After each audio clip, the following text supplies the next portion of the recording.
उतना हमारी जिंदगी में भी दुख आकर खड़ा होता चले जाता है, तकलीफ आती चली जाती है।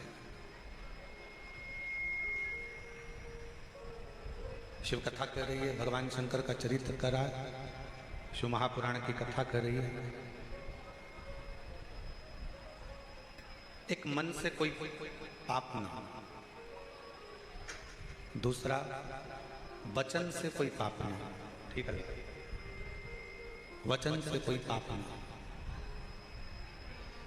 अपनी जिंदगी में कोई ऐसा शब्द, अपने जीवन में कोई ऐसा वचन, अपने जीवन में कोई ऐसा शब्द ना निकले जिससे किसी का दिल दुखे, किसी को कष्ट हो और वो पाप अपने माथे पर चढ़े।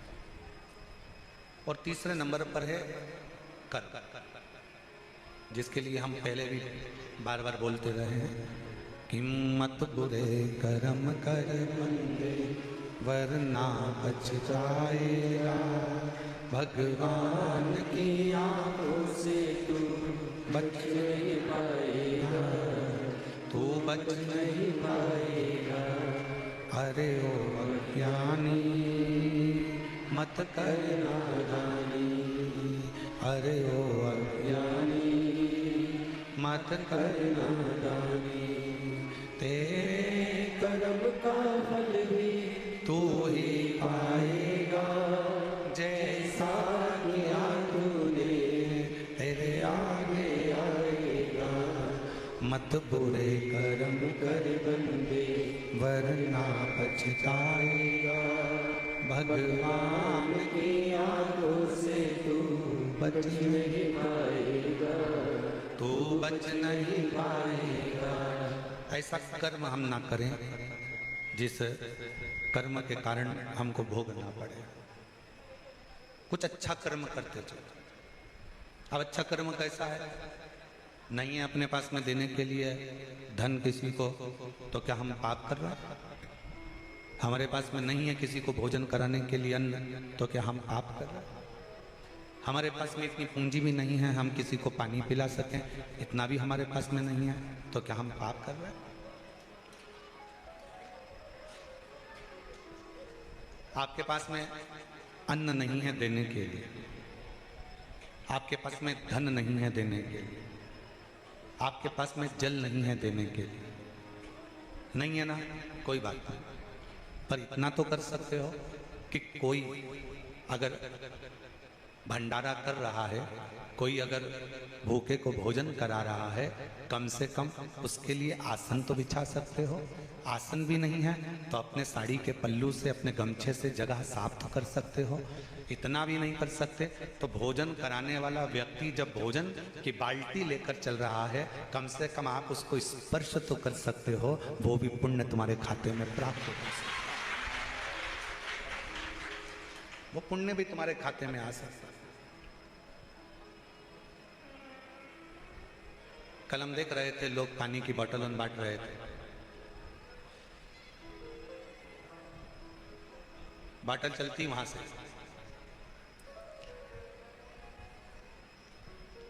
इतना बड़ा किरीट ले लिया, छोटी छोटी बोतल, जितने की भी उसने लिए हो, 150 रुपए जितने की।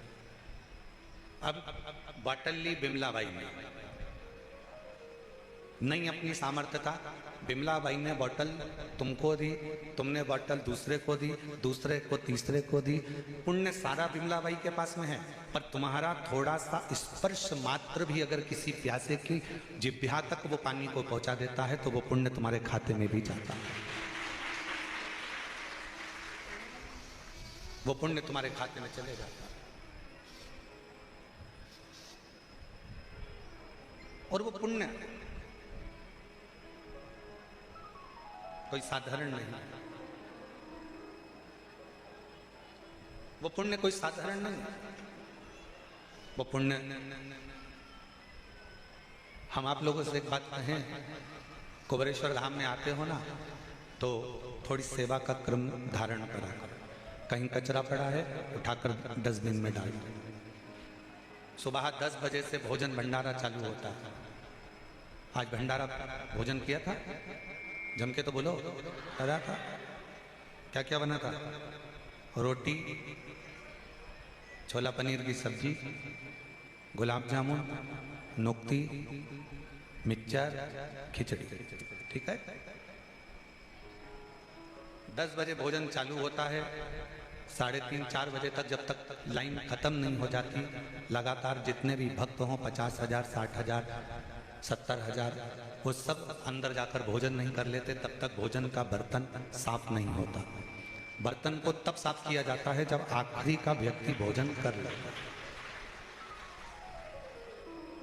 अब बनाने वालों ने भोजन बनाया, दानदाताओं ने दान देकर भोजन का व्यवस्था करी। आप भोजन करने के लिए लाइन में गए हो, भरपेट पहले भोजन कर लो, फिर एक काम करो, आखिरी में बाल्टी उठाओ, फिर जितने लोग पंगत में भोजन कर रहे हो, कम से कम कोई तो तुम्हारे हाथ से एक रोटी ले ही लेगा, दिल से उसको परसने का प्रयास करो। सेवा। अपन बहुत बड़ा कोई दान नहीं कर सकते, बहुत बड़ा कोई पुण्य नहीं कर सकते, बहुत बड़ा कोई सत्कर्म नहीं कर सकते, बहुत बड़ा कोई आयोजन नहीं कर सकते, तो किसी के थोड़ा सा सहयोग प्रदान कर सकते, थोड़ा सा। और शिव कथा यही कहती है, मन से थोड़ा सा पुण्य करते चलो, वचन से थोड़ा सा पुण्य करते चलो, अच्छा बोलते चलो, और कर्म से थोड़ा पुण्य करते चलो, कर्म से। और थोड़ा सा भी पुण्य अगर हमारे कर्म से होगा, उसका फल हमको अवश्य मिलेगा। एक बात बताओ, खेती किसी के यहाँ पर होगी, फसल कोई लगाता होगा, आपके बीच में ही कुछ लोग ऐसे होंगे जो फसल लगाते होंगे, खेती करते होंगे, गेहूं, सोयाबीन, कपास, कहीं धान, कोई ना कोई फसल का निर्माण करते होंगे। फसल बहुत सारी जब आ जाती है तो क्या पूरी की पूरी फसल घर में संभाल के रख लेते हो? नहीं। फसल जब ज्यादा हो जाती है तो उसको गल्ला मंडी में लेकर जाते हो, और मंडी में ले जाकर ट्रॉली को, बैलगाड़ी को उंडेल देते हो, उस फसल को वहां दे देते, उस फसल को आप वहां प्रदान करते। फसल ज्यादा हो गई, उसको गल्ला मंडी तक ले गए, दे दिया। बस यही शिव पुराण कहते हैं, फसल ज्यादा हो जाए तो मंडी में ले जाकर दे देना चाहिए, और पाप अगर ज्यादा हो जाए तो शिव मंदिर में जाकर इस मस्तक को झुकाकर उंडेल देना चाहिए। क्यों दुख आता है? पूर्व में हमने जो कर्म करा, पूर्व में हमने कोई बेकार कर्म करा, पूर्व में हम कोई गलत कर्म कर दिए, उसका भोग हमको इस मानव देह में भोगना पड़ता।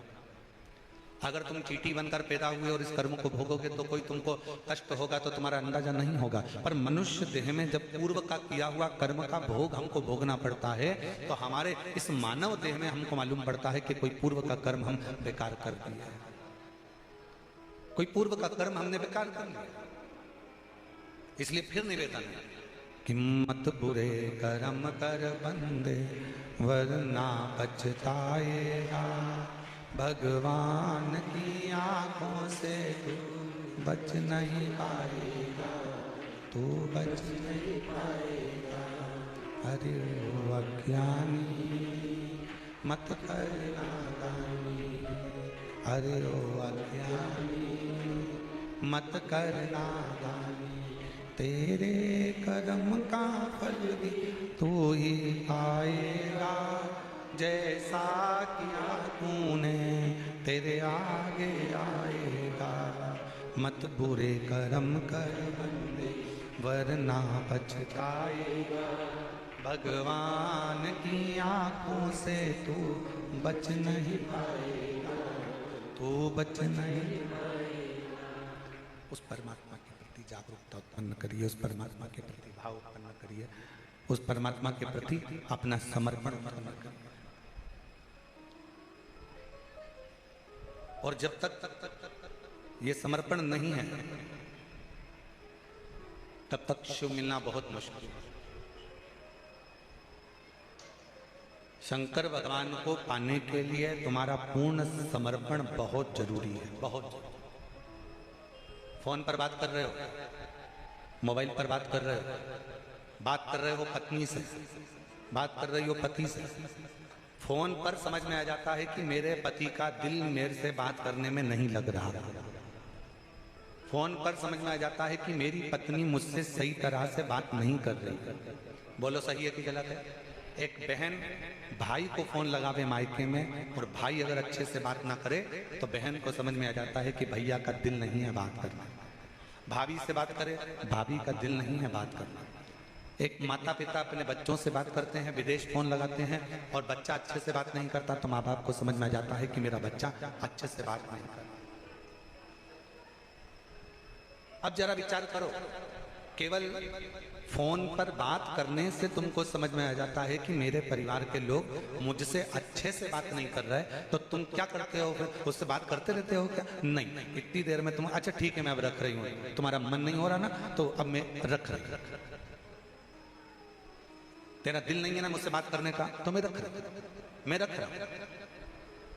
बात करने से ही पता चल जाता है कि एक पत्नी का पति के प्रति कितना स्नेह है, कितना समर्पण है, और पति का पत्नी के प्रति कितना समर्पण है, बहन का भाई के प्रति कितना समर्पण है, और परिवार वालों का आपस में कितना समर्पण।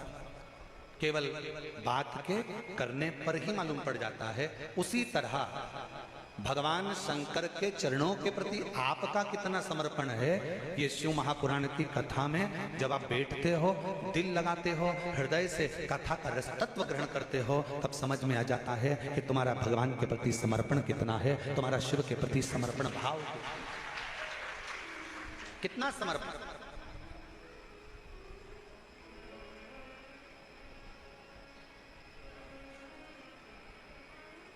कितना अच्छा कार्य किया है शिव तीर्थ प्रतिष्ठान औसा लातूर वालों, तुमको धन्यवाद देता हूं।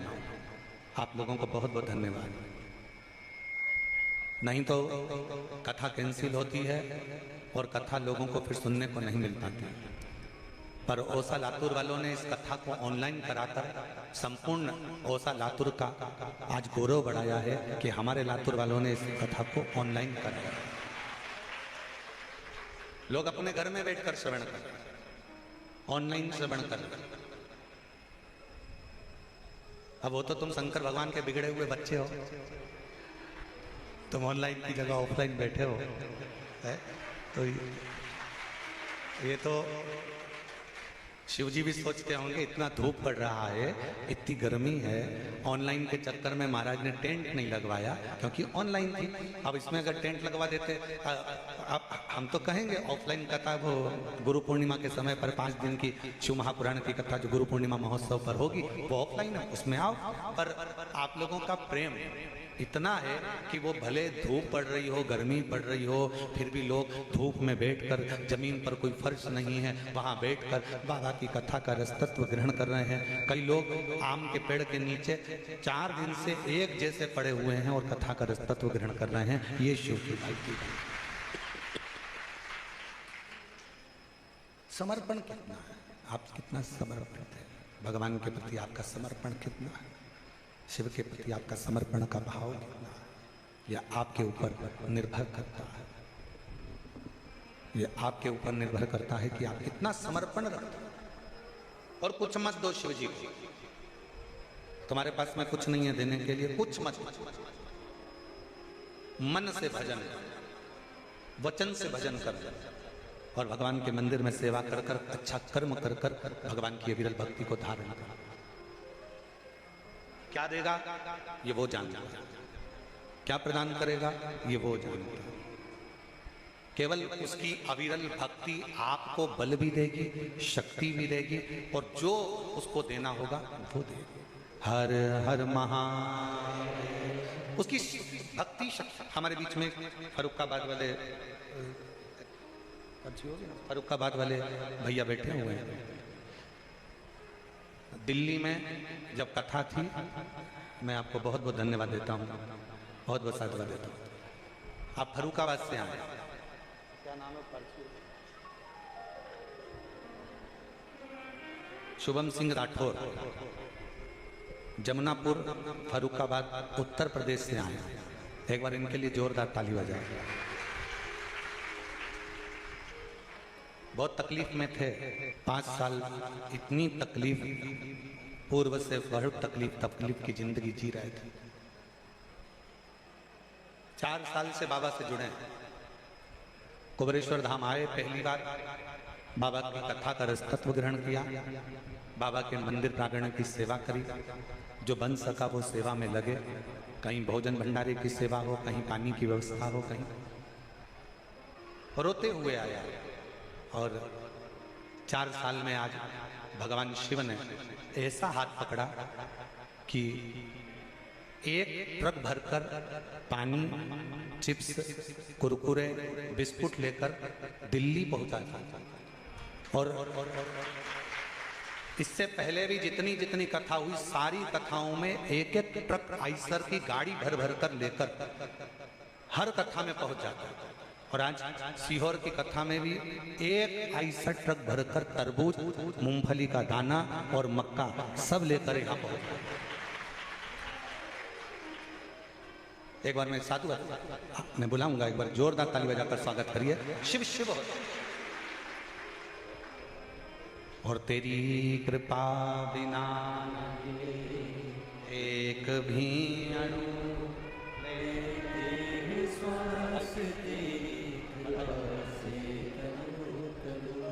बखान क्या करूं मैं रातों के ढेर का, चपटी भगोत में है खजाना कुबेर का। हे गंगाधार मुक्ति द्वार ओंकार तू, भोले ओंकार तू, आयो शरण तिहार शंभु तार। कुछ नहीं था, बहुत तकलीफ का जीवन चल रहा था इस बच्चे का, सब दूर चला गया, ऐसा कोई दर नहीं था जिस दर पर वो भटका नहीं था। आखिरी में बाबा के दरवाजे, कुबरेश्वर बाबा के द्वार सीहोर आया, बाबा से विनती करी। 4 साल में बाबा ने ऐसा हाथ पकड़ा कि आज केवल भारत में ही नहीं, सर्वस्व जगह में इसका काम चालू हुआ। और शिव की कृपा से आगे बढ़ता बढ़ता भंडारे करता। इसके स्टेटस पर इसका खुद का फोटो नहीं होता, पर बाबा का फोटो होता है। इसके व्हाट्सएप पर कुछ नहीं मिलेगा, केवल बाबा। इसके पूरे मोबाइल में कुछ नहीं मिलेगा, केवल शिव महापुराण की कथा।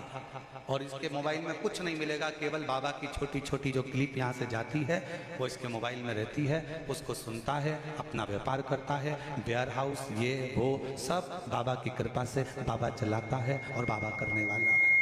ये उसकी उदाहरण, आप और हमारी सामर्थ्यता नहीं है।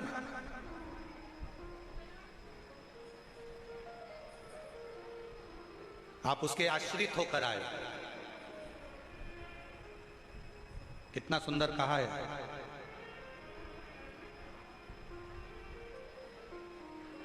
स्वयं माता पार्वती जी ने अपनी बेटी अशोक सुंदरी को जब प्रकट करा तो पूछा कि बेटी मुझसे, मैं तुझसे एक प्रश्न करना चाहती हूं,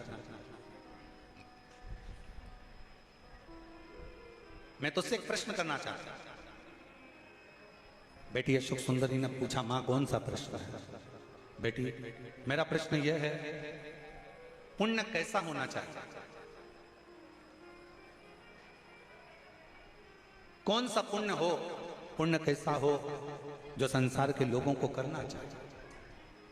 अशोक सुंदरी ने उस प्रश्न का उत्तर दिया अपनी मां को कि मां, पुण्य वो होना चाहिए जो व्यक्ति के जीवन के और व्यक्ति के परिवार के और व्यक्ति के कुल के सारे पापों को धो दे। वो पुण्य सर्वश्रेष्ठ माना। वो पुण्य श्रेष्ठ जो व्यक्ति के जीवन के पापों को धो दे, पाप कर्मों को धो दे, बेकार कर्मों को धो दे। कोई पाप कर्म कर रहा है उस परिवार में, कुल में, रिश्तों में, नातों में, कुटुंब में जो बेकार कर्म हो गए, पाप कर्म हो गए, उसको कौन धोए? हमारा करा गया भजन, हमारा करा गया स्मरण, हमारा करा गया कीर्तन,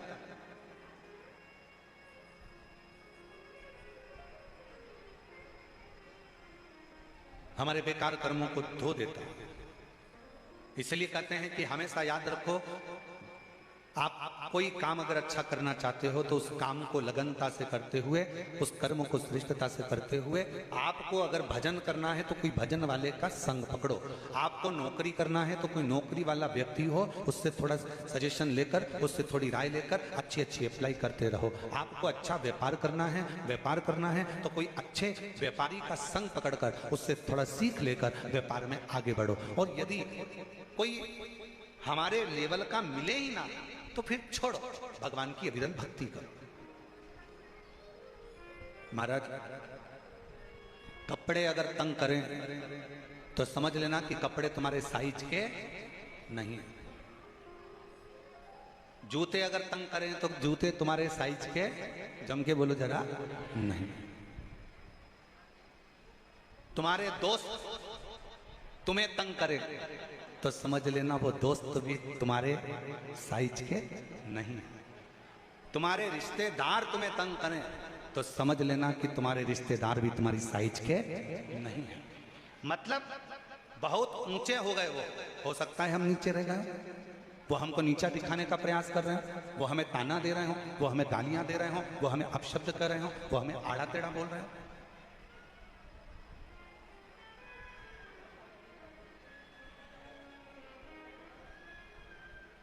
कपड़े तंग करेंगे तो तुम कपड़े पहनोगे वाले? अरे जम के तो बोलो नहीं। क्या करोगे? उसको छोड़ दोगे? छोड़ो इसको, ये तंग हो रहे हैं, ये तंगा रहे हैं, इन कपड़ों को छोड़ दो।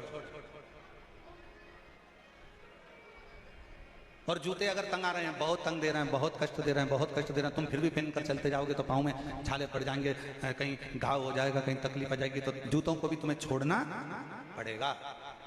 और कोई दोस्त ऐसे हैं बात बात में ताना दे देते हैं, अपशब्द कर देते हैं। अभी यही बेटा कह रहा था, फरुखाबाद से जो शुभम सिंह आए अंदर कक्ष में, जब हमसे मिले तो कह रहे थे, आते आते जब हम निकल रहे थे तब कह रहे थे, गुरुजी पूरों ने, जितने मेरे अपने थे, सब ने खूब खूब ताना दिया, खूब झेला गुरुदेव। और अब बाबा ने जब मेरा हाथ पकड़ा तो सब साथ देने के लिए आगे बढ़ने लगे, सब हाथ ताना। और यही रिश्ता, वावारी दुनिया मतलब की दुनिया में किसी का, वावारी दुनिया मतलब की दुनिया में किसी का कोई। श्री राम के संग हजारों सुखा पर दुख पड़ा तब कोई नहीं। वावारी दुनिया मतलब की दुनिया में किसी का कोई नहीं। वावारी दुनिया मतलब की दुनिया में किसी का कोई। संसार में कोई किसी का नहीं है, सारा संसार मिथ्या है। कपड़े साइज के नहीं है तो छोड़ दीजिए, जूते साइज के नहीं है तो छोड़ दीजिए। और रिश्ते, मित्र, नाते, कुटुंबी हमारे अगर साइज के नहीं हैं, जो हमें समझ ही नहीं पा रहा, जो हमें जान ही नहीं पा रहा, छोड़। फिर एक नाता, एक रिश्ता, एक कुटुंब, एक कबीला। कि नाता एक शिव जी से दूजा नाता तोड़ दे, रिश्ता एक शंकर जी से दूजा रिश्ता छोड़ दे। और साधु संगे शिव रंगे रंग रंग रंगिए, और जाई विधि राखे महाकाल ताई विधि रहिए। जैसा मेरा शिव राखे फिर वैसा, जैसा मेरा शिव राखे, जैसा मेरा शंकर राखे वैसा रहे। शिव के अनुकूल रहो। एक कथा आती है, शिव महापुराण का एक बड़ा सुंदर चरित्र है। 12 ज्योतिर्लिंग में से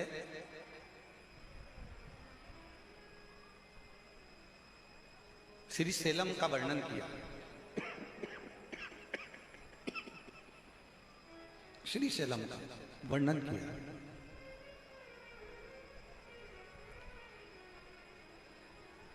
गणेश जी और कार्तिकेय बाबा परिक्रमा करने के लिए गए।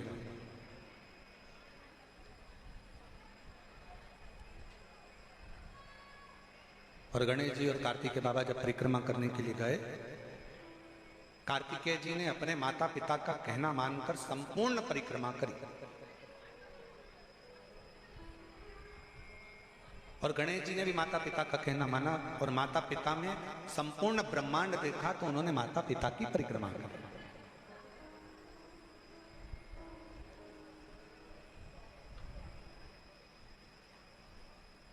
अब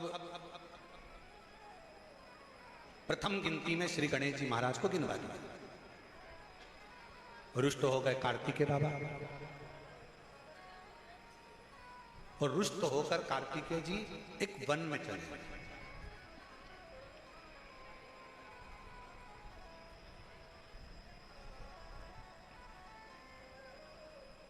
भ्रमण करती करती वहीं से भगवान शंकर की पहली पुत्री, क्या नाम है, जया, निकल के जा रही थी। अपने भतीजे को देखा, देखते ही जया की आंखों में जल भर गया,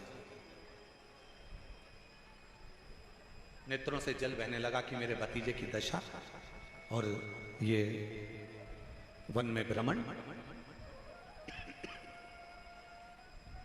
नैनों से जल बहा। जया दौड़ती दौड़ती अपने भतीजे श्री कार्तिक के बाबा के पास में पहुंच गई। पूछा क्या हुआ? जया ने जैसे ही पूछा तो कार्तिकेय जी ने अपनी बुआ के गले लगकर नेत्रों में जल भरकर कहा, बुआ जी, माता पिता ने प्रथम गिनती में भगवान श्री गणेश जी महाराज को गिनवा दिया और मैं घर का बड़ा पुत्र आज प्रथमता से वंचित रह गया। आज मैं प्रथमता से वंचित हूं। जैसे सुना, सुनते से ही जया ने आंख में आंसू भरकर कहा, तू माता पिता से रूठा हुआ है, अपने माता पिता से रूठा, तुझे रूठना ही नहीं चाहिए, क्यों चिंता करता है? एक काम कर, श्री शैलम पर जाकर बैठ और उस पर्वत पर बैठना और अपने माता पिता का स्मरण करना, अपने माता पिता का स्मरण करना। क्रोध आ गया षडानंद कार्तिकेय जी को, नहीं, मेरे साथ गलत हुआ है, मेरे साथ गलत कर्म हुआ है, गणेश जी को प्रथम गिनती में गिना गया है, मुझे बाद में लिया गया है, इसलिए मैं माता पिता का स्मरण नहीं करूंगा। क्रोध में थे कार्तिकेय बाबा, जब गुस्से में थे तो कौन समझा, पर समझाना पड़ता। एक लड़का नौकरी के लिए गया, उसके पिताजी से नहीं बनती थी, बहुत झगड़ा होता था उसका अपने बाप से, पिता से, अलग रहने लगा। और नौकरी के लिए जैसे ही गया तो वहां पर जो ऑफिसर बैठे थे इंटरव्यू लेने के लिए, तो उन्होंने पूछ लिया, तुम्हारे बाप का नाम क्या है, तुम्हारे पिताजी का नाम क्या है? उसको आ गया भयंकर गुस्सा, चिढ़ता था। और जिससे जितना ज्यादा चिढ़ोगे तुम्हारे सामने वो ही ज्यादा आएगा, और तुम जिसको ज्यादा कोसोगे सबसे ज्यादा राजसी ठाट में वही व्यक्ति मिलेगा। तुम जितना जिसको गाली दोगी ना, सबसे ज्यादा डेंटिंग पेंटिंग में स्माइल देती हुई वही मिलेगी जो तुम जिसको गाली दे रहे हो, तुम जिसको अपशब्द कह रहे हो। इसलिए हमने पहले भी कथा में कहा, बहू अगर सास की ज्यादा निंदा करेगी, ज्यादा मायके में बुराई करेगी, तो याद रख लेना सास बीमार कम पड़ेगी, और सास अगर बहू की निंदा ज्यादा करेगी तो बहू बीमार कम पड़ेगी। सास को जल्दी निपटाना है तो बुराई करना बंद कर दो, सास निपट जाएगा।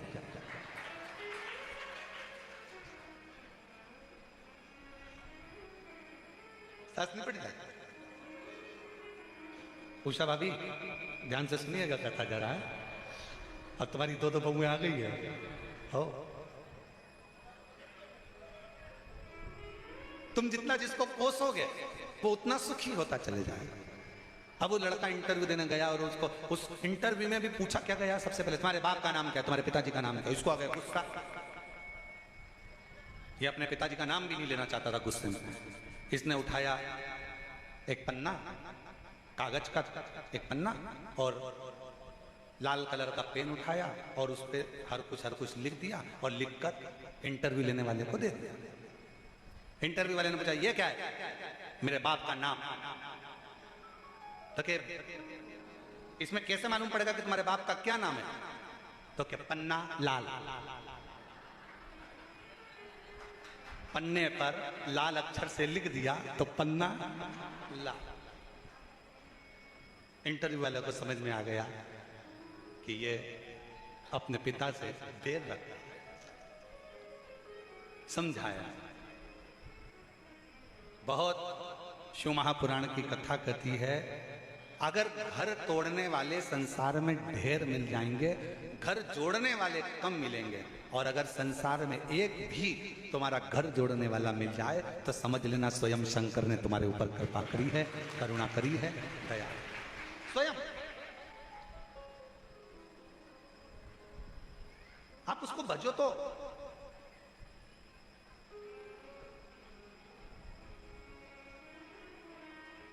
कार्तिकेय, षडानंद कार्तिकेय को जया ने समझाया।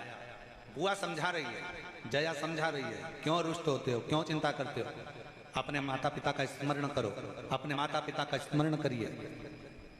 जीजी ने समझा दिया कार्तिकेय को, बहन ने समझा दिया जया ने कार्तिकेय को, भैया तू क्यों रुष्ट होता है, क्यों टेंशन लेता है, बच माता पिता का स्मरण कर।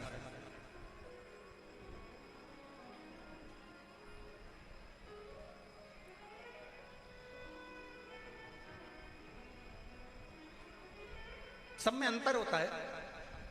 किसी किसी की घड़ी मोबाइल से मिली होती है, किसी किसी की घड़ी रेडियो से मिली होती है, किसी किसी की घड़ी टीवी से मिली होती है, किसी किसी की घड़ी न्यूज से मिली होती है, और किसी किसी की घड़ी ससुराल से मिली हुई होती है। सब में अंतर है। अब तुम्हारी घड़ी किससे मिली है वो हमको नहीं मालूम, पर कुबेरेश्वर धाम में आने वाले की घड़ी तो कुबेर भंडारी से ही मिली होती है, ये निश्चित। यहां जो आता है उसकी घड़ी का मिलाना स्वयं देवादिदेव महादेव कर देते हैं। और ये तुम अंदाजा लगा कर बैठना, जितने भी शिव भक्त शिव महापुराण की कथा आस्था चैनल पर सुन रहे हो, फेसबुक यूट्यूब पर सुन रहे हो, मोबाइल पर सुन रहे हो और पंडाल में सुनते हो, किसी भी तुम्हारे क्षेत्र में कहीं पर भी कथा हो रही हो, शिव महापुराण के पंडाल में अगर कुबेरेश्वर बाबा की कथा चल रही हो, किसी पंडाल में जाकर बैठ जाना।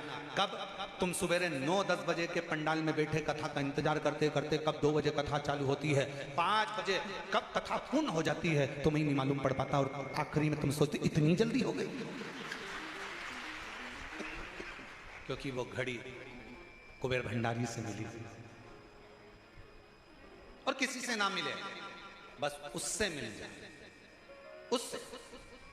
हम कई लोग कहते हैं महाराज जी हम हमारे लड़के के लिए लड़की देख कर आए, तुम देखकर बताओ कैसी है, लड़की बहुत अच्छी है गुरुजी, बिल्कुल बहुत कम बोलती है, एकदम मौन रहती है, तो इतनी अच्छी लड़की तो कहीं नहीं मिलेगी गुरुजी, तुम देखकर बताओ, फोटो देखो कैसी लड़की है। हम भी कह देते फोटो देखकर, अभी नहीं बोलेगी,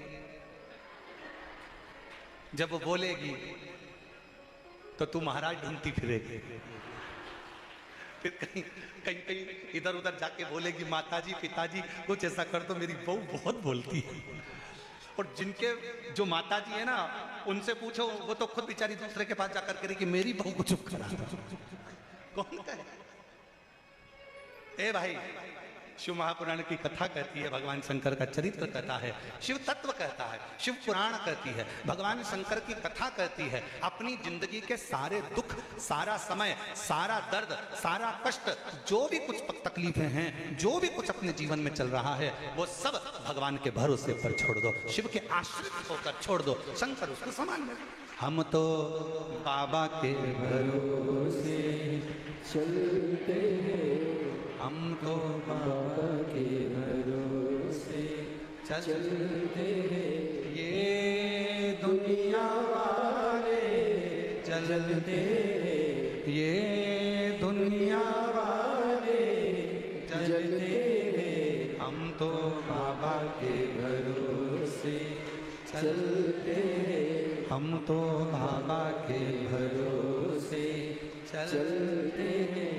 बाबा ने हमको चलना सिखाया, बाबा ने हमको चलना सिखाया, सब भक्तों से मिलना सिखाया, सब भक्तों से मिलना सिखाया। हम तो सीना तान के चलते हैं, हम तो सीना तान के चलते हैं, डमरू वाले के भरोसे चलते हैं, सीहोर वाले के भरोसे चलते हैं, काशी वाले के भरोसे चलते हैं, महाकाल के भरोसे चलते हैं। बस यही जीवन है, हम उसको पूर्ण समर्पित होकर, उस पर आश्रित होकर उसके ऊपर छोड़ दें,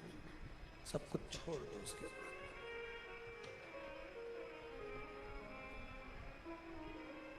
सुख किसका? बाबा का। दुख किसका? बाबा का। तकलीफ किसकी? बाबा की। कष्ट किसका? बाबा का। बच्चे किसके? बाबा। नौकरी कौन लगाएगा? व्यापार किसका है? बाबा। दरवाजे पे लिख दिया श्री शिवाय नमस्तुभ्यम, मतलब ये घर का मालिक भी अपन है। एक पत्र है, अच्छा है।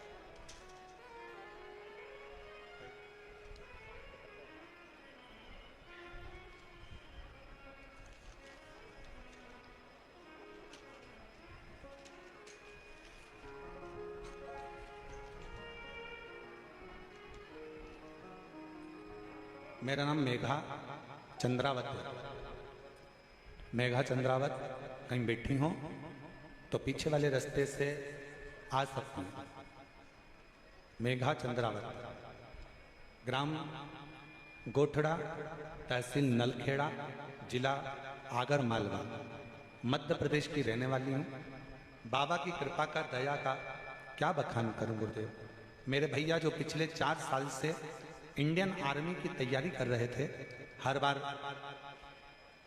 फिजिकल में रह जाते थे। 2023 में जब उन्होंने आर्मी का फिजिकल दिया तब भी उनका सिलेक्शन नहीं हुआ। तब वो बहुत रोए और सोच लिया कि मेरा आर्मी का सपना कभी पूरा नहीं होगा। तब मेरी मम्मी ने बोला हार मत मानना, वापस फिर फॉर्म डाल और बाबा पर विश्वास रख, उन्हें जल चढ़ाना बंद मत कर। पशुपतिनाथ का व्रत करना चालू किया। 2 बार व्रत करने पर भी फल नहीं मिला। तब कथा में सुना था कि महादेव पर छोड़ दे। 1 बार पशुपति व्रत करा, 2 बार करा, 3 बार करा, नहीं हो तो भी फिर कर, और बाबा पर भरोसा कर फिर पशुपति व्रत किया। तैयारी में लग गया और ऐसी तैयारी करी, 5वां व्रत पूर्ण होने वाला था और शाम के समय पर मेरे भाई की मेरिट आ गई और 27 अक्टूबर 2024 को मेरा भाई ट्रेनिंग के लिए चला गया और उसका इंडियन आर्मी में हो गया। आए हैं, आ जाओ, आए हैं।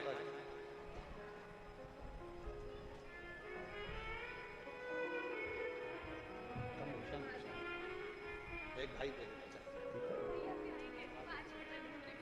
भाई श्री शिवाय नमस्ते। हम तो बाबा के भरोसे चलते हैं, हम तो बाबा के भरोसे चलते हैं। उसके आश्रित हो जाते। एक पत्र और अच्छा है।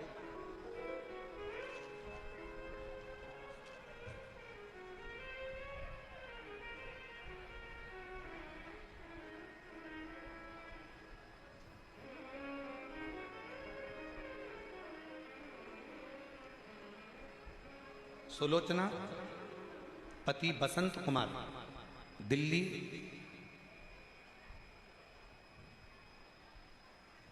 दिल्ली कापेस हेड़ा। मेरा मोबाइल नंबर ये है। सुलोचना पति बसंत कुमार, दिल्ली, कहीं बैठे हों तो बेलपत्र लेने के लिए व्यासपीठ पर पीछे के रास्ते से आ सकते हैं। सुलोचना पति बसंत कुमार, दिल्ली, कापेस हेड़ा। मोबाइल नंबर ये। गुरुदेव कुबेर भंडारी एवं गुरुदेव, क्या वर्णन करूं। पार्थिव शिवलिंग बनाने का फल मिलता है, यह मुझे मिला है। 22 मई 2024 को मेरे पति को 7 mm की गठान बता दी। रिपोर्ट चेक कराई तो 4th स्टेज का कैंसर था। जब 4th स्टेज का कैंसर बताया, हम लोग 30/5/2024 को डॉक्टर को दिखाया। उन्होंने ऑपरेशन का कह दिया। हमने सोच लिया कि आप कहते हो कि डॉक्टर भी शिव का एक रूप होते हैं। डॉक्टर को शंकर मानकर हमने ऑपरेशन भी करा लिया, और डॉक्टर के कहे अनुसार 6 महीना मात्र दिया गया कि इससे ज्यादा जीव नहीं रह सकता। शरीर इतना फैल चुका था कि अब क्या कर सकते। तब हमने ऑपरेशन कराने के बाद भी डॉक्टर ने कुछ ही दिन दिए थे आखिरी में किसी ने कहा कि एक बार शिव जी पे जल चढ़ाना प्रारंभ करो और शंकर के भरोसे रहो। हम लोग गुरुग्राम की कथा सुनने के लिए गुड़गांव चले गए, जहां पर केवल एक दिन की कथा सुनने को मिली। हमने वहां पर कथा सुनी और कथा सुनने के बाद बाबा को प्रणाम किया। प्रणाम करने के बाद हम वहां से वापिस जांच के लिए चले गए और जांच होने पर रिपोर्ट जब आई तो बाबा की कृपा ऐसी हो गई गुरुदेव कि बाबा ने करुणा करी। हम वहां से रिपोर्ट के अनुसार डॉक्टर ने कहा कीमो करना पड़ेगा। हम कीमो के लिए भी तैयार हो गए। उसी बीच में 2 मार्च 2025 को बाबा का रुद्राक्ष महोत्सव था। हमारा मन करा कि अब ये जांचें बाद में कराएंगे, पहले एक बार हम बाबा के धाम होकर आ जाएं। हम रुद्राक्ष महोत्सव में 2 मार्च 2025 को पहुंच गए। यहाँ आने के एक दिन की कथा का रसतत्व ग्रहण कर कर बाबा को प्रणाम कर कर फिर पुनः हम वापिस दिल्ली पहुंच गए। वहां पर जाकर 13/3/2025 को रिपोर्ट फिर जांच कराई तो बाबा की कृपा से सारी रिपोर्ट नॉर्मल आ गई। हम बाबा को यहाँ प्रणाम करने के लिए आए हैं। आए हों तो आ सकती हैं। सुलोचना पति बसंत कुमार दिल्ली के पास कापेसेड़ा से हैं, अगर कहीं बैठी हों तो आ सकती हैं। शिव के आश्रित रहे। डॉक्टर बोले दवाई करो, डॉक्टर बोले जांच कराओ, डॉक्टर बोले ये जो भी डॉक्टर औषधि दे वो औषधि खाइए, जांच का बोले जांच कराइए, दवाइयां खाते रहो, कुंदकेश्वर महादेव का नाम लेते रहो और बाबा के आश्रित होकर बाबा पर भरोसा कर कर डॉक्टर को भी शिव का एक रूप मानकर उसके कहे अनुसार कर्म करते रहे। शिव के आश्रित रहो। घर किसका? बाबा। दुकान किसकी? गाड़ी किसकी? बाबा। अपना है।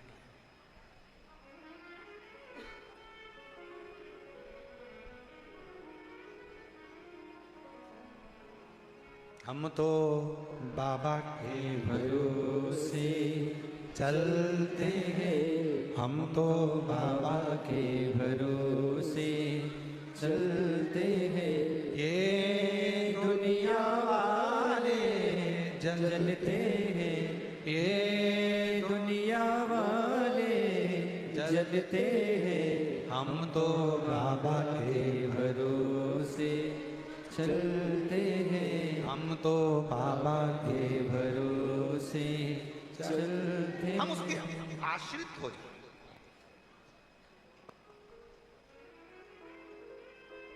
बच्चों को जब तक हम अपना मान रहे हैं ना तब तक आपको लग रहा है अपना। जिस दिन तुमने सोच लिया कि मेरा बेटा बेटा मेरा नहीं शंकर भगवान का है,